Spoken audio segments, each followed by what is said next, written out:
2-3 రోజుల నుండి సోషల్ మీడియాలో ఎర్రంరెడ్డి తిరుపతి రెడ్డి అనే వ్యక్తి అసత్య ప్రచారం చేస్తున్నటువంటి ఎర్రంరెడ్డి తిరుపతి రెడ్డి,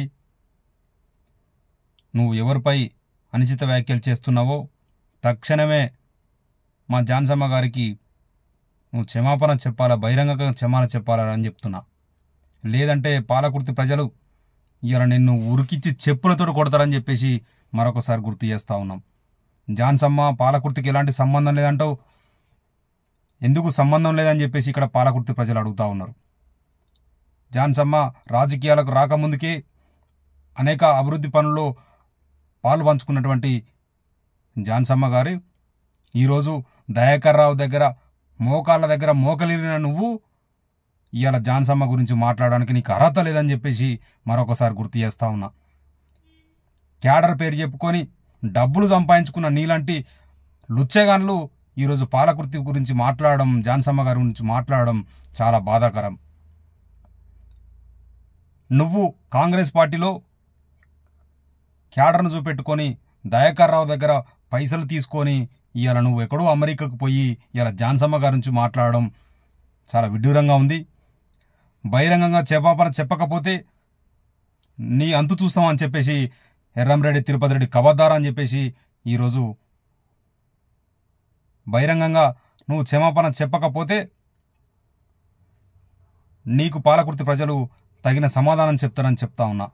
జాన్సమ్మ ఇవాళ అభివృద్ధి చూసి ఓర్వలేక నువ్వు నీ నాయకుడు ఇవాళ ఏదో అసంత ప్రచారాలు చేస్తే ఇక్కడ పాలకుర్తి ప్రజలు ఎవ్వరు కూడా నమ్మరు.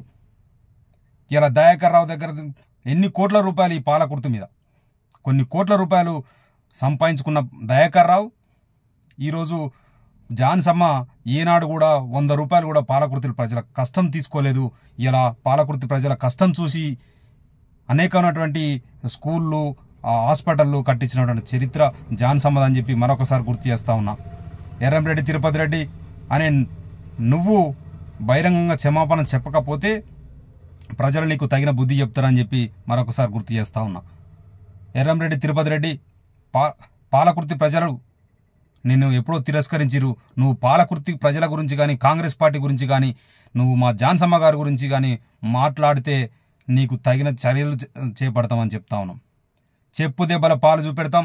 ఇవాళ పాలకుర్తి అంటేనే పోరాటాల గడ్డ. ఇవాళ అలాంటిది 40 ఏండ్ల చరిత్రల ఇవాళ జాన్సమ్మ గారు ప్రజలను చాలా స్వేచ్ఛగా బతికే విధంగా చేసినటువంటి ఘనత అది జాన్సమ్మది. ఇవాళ నువ్వు జాన్సమ్మ గురించి మాట్లాడితే ప్రజలు ఇక్కడ ఎవరు కూడా నమ్మరు. కాబట్టి ఎర్రంరెడ్డి తిరుపతి రెడ్డి అనే అరే నీకు బహిరంగంగా చెప్తా ఉన్నాం. తగిన విషయాలు వెంటనే నువ్వు జాన్సమ్మకు క్షమాపణ చెప్పకపోతే ఇలా పాలకుర్తి ప్రజలు నిన్ను ఉరికించి కొడతారని చెప్పేసి మరొకసారి గుర్తు చేస్తా ఉన్నా. పాలకుర్తి ప్రజలంటే ఏదో ఆషామాషా ప్రజలు కాదు. ఇలా జాన్సమ్మ చేసేటటువంటి అభివృద్ధి నీకు ఓర్వలేక, నీకు నీ నాయకునికి ఓర్వలేక ఇలా ఏదో బురద జల్లే ప్రయత్నం చేస్తూ ఉన్నావు. ఇలా బురద జల్లితే ఇక్కడ ప్రజలు ఎవరు అంత సింపుల్గా లేరు. కాబట్టి ఎర్రంరెడ్డి తిరుపతి రెడ్డి తక్షణమే నువ్వు బహిరంగంగా క్షమాపణ చెప్పకపోతే రేపు పొద్దున జరిగే పరిణామాలు వేరే ఉంటాయని చెప్పేసి మరొకసారి హెచ్చరిస్తా ఉన్నా.